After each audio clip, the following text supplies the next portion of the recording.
নমস্কার বন্ধুরা, welcome to my channel SB explorer. তো বন্ধুরা, সকলকে জানাই শুভ সকাল। তো তোমরা অনেকেই দেখছি ভিডিও দেখছো কিন্তু চ্যানেল সাবস্ক্রাইব করছো না। তো অবশ্যই কিন্তু সকলে একটা করে সাবস্ক্রাইব করে দিও। সাবস্ক্রাইব করা যেহেতু একদমই ফ্রি, তাই অবশ্যই সকলে একটা করে সাবস্ক্রাইব করে দিতে ভুলো না। তো বন্ধুরা, প্রথমেই যে আপডেটটা দিয়ে শুরু করব, গতকাল থেকে মোহনবাগান তারা কিন্তু অনুশীলনে নেমে পড়েছে। মোহনবাগানের সমস্ত প্লেয়াররা কিন্তু আলবার্টো রড্রিগেজ তিনি কিন্তু বিমান সমস্যার জন্য আসতে পারেননি, নাহলে কিন্তু তিনি কালকে নেমে পড়তেন মাঠে প্র্যাকটিসে, কিন্তু বিমানের সমস্যার জন্য তিনি আসতে পারেননি। আর যা জানা যাচ্ছে দিমি পেত্রাতোস তিনি কিন্তু যোগ দেবেন 3রা ডিসেম্বর। তো তার আগে সবাই কিন্তু যোগ দিয়ে দিয়েছে। এবার জেসন কামিন্স কালকে মাঠে এসে প্র্যাকটিসে এসে তিনি বলেছেন যে অনেক দিন পর সবাইকে দেখে ভালো লাগছে, মাঠে নামার জন্য মুখিয়ে রয়েছি, তবে আইএসএল কবে হবে জানি না, জানুয়ারি মাসে সম্ভাবনা রয়েছে, সেই অপেক্ষায় রয়েছি। এটা কিন্তু জেসন কামিন্স বলেছেন।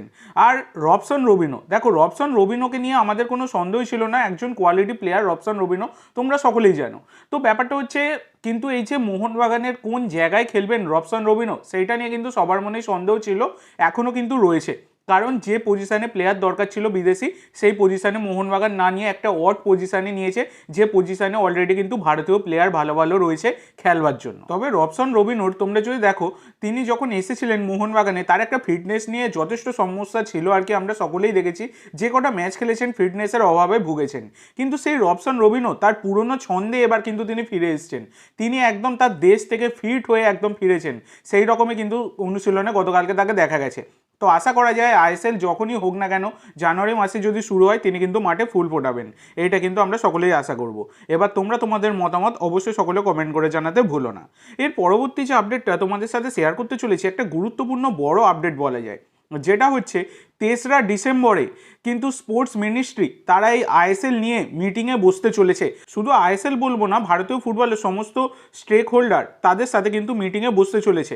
তো ব্যাপারটা তোমাদেরকে বলি, এই যে আইএসএলের অনিশ্চয়তার জন্য এই এখনও কোনো কোম্পানি বিডই করেনি আইএসএলের জন্য, তোমরা সকলেই জানো।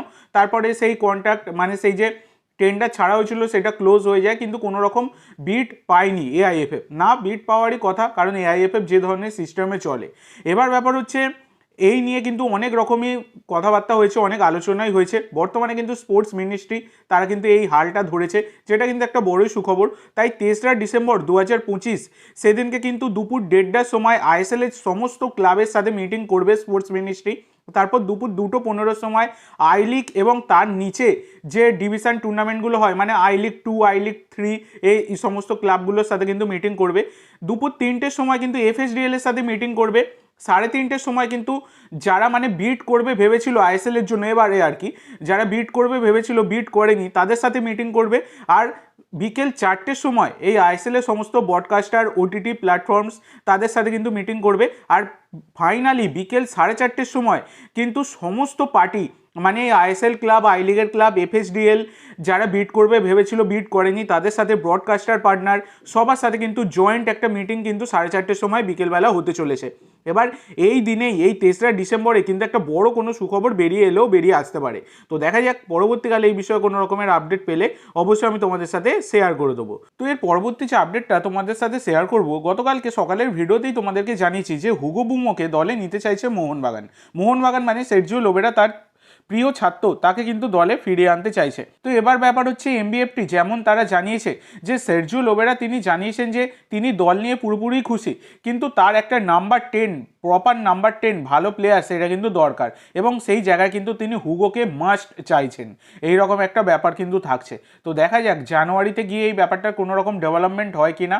তো এইটাই এখন পরবর্তীকালে যেমন যা আপডেট পাবো আমি তোমাদের সাথে শেয়ার করে দেবো।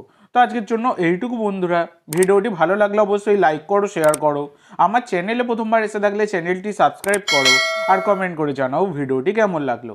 ধন্যবাদ।